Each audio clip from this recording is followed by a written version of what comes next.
Hey everyone, today we're going to do smoked ribs. Now there are two kinds of ribs you can use. You can use baby back, which are the most tender, and you can also use a spare rib, which we have here. This is a particular kind of spare rib called the St. Louis style, and it has the top of it trimmed off and it's a very uniform cut. So this is actually my favorite out of the two. But there are steps that you have to take if you're going to smoke ribs.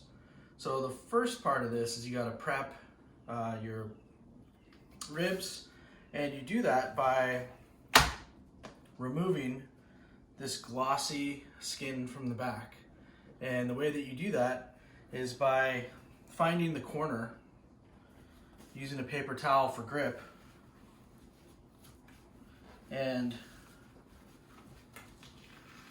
gently peel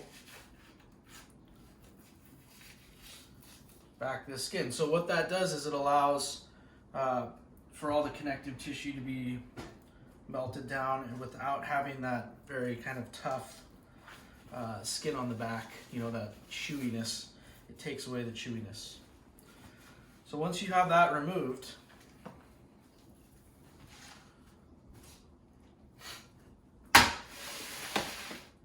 you get yourself a binder. So a binder is something that is applied to the meat.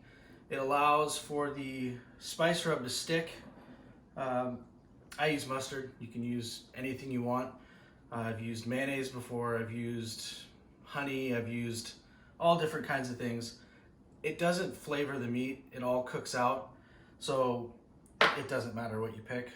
So what you do is you put a nice even coating all over both sides. You don't have to be precise, you just have to get it covered.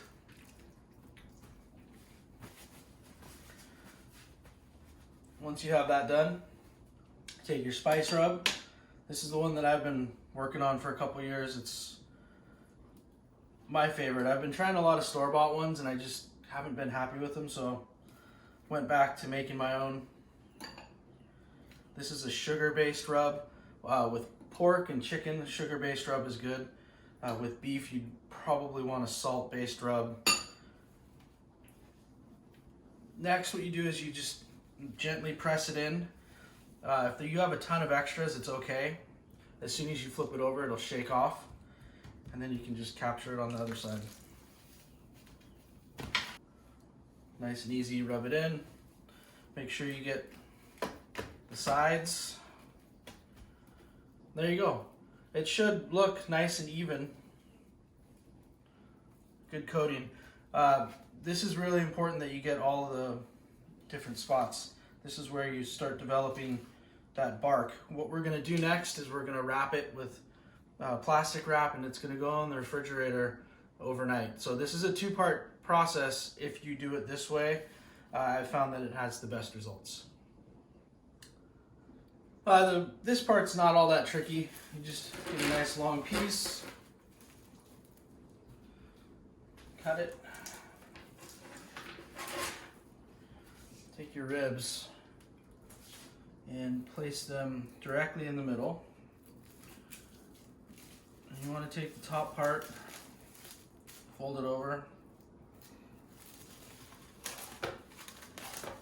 bottom part, fold it over, fold to the middle. Now you notice it's not completely covered. That's fine. We're doing a second piece.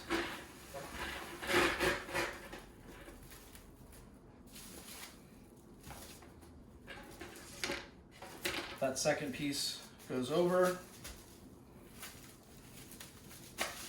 and then you pull your sides up. So then you're done.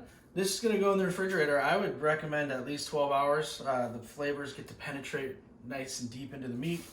You get that bolder, richer flavor, and it really helps develop the smoke ring around the outside of the ribs.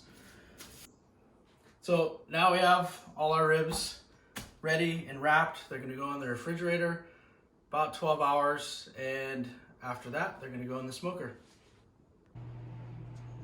Okay, so we've done the 12 hours.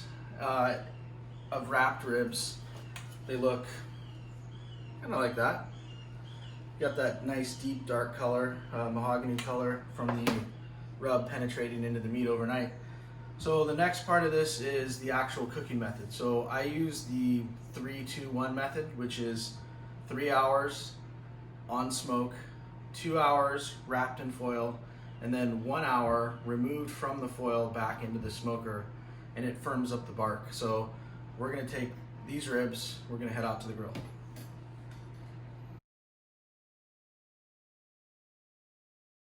So we're at the 3 hour mark, and once you pull them off, you can see that bark is really developed. There's a lot of smoke into the meat. You put them bone side down, throw a little butter in there, a little bit of apple juice and apple cider vinegar for the moisture.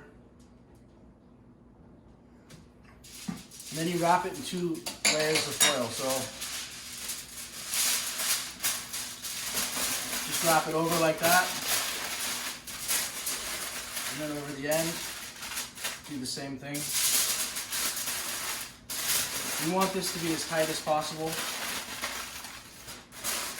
And these are going to go back in. We're raising the smoker temperature to 250. So we started at 200 for 3 hours. Now we're at 250 for 2 hours.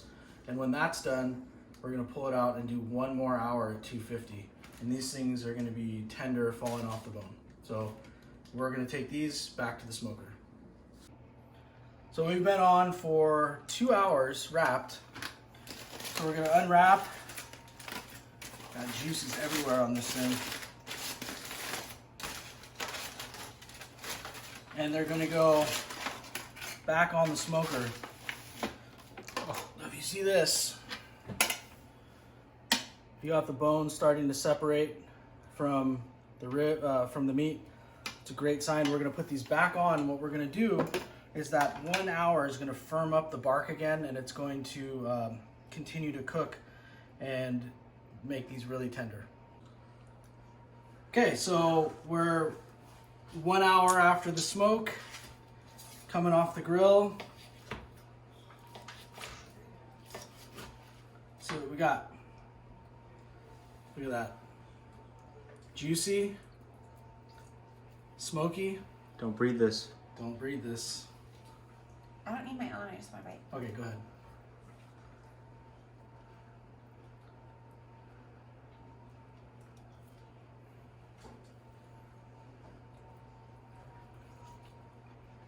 That's so good. Oh, it's perfect.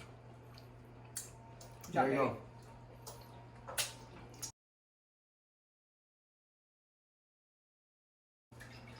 All right, so we've had our 1 hour on just smoke after we unwrapped, and here we go.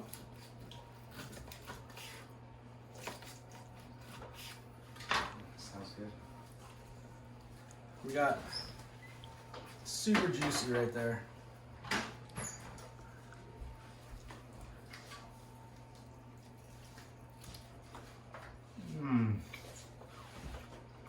That's crazy. Was that It's Crazy? It's really juicy and smoky. And smoker. You just don't find that very often. I'll have what I'm having. Make that 2. Happy 4th.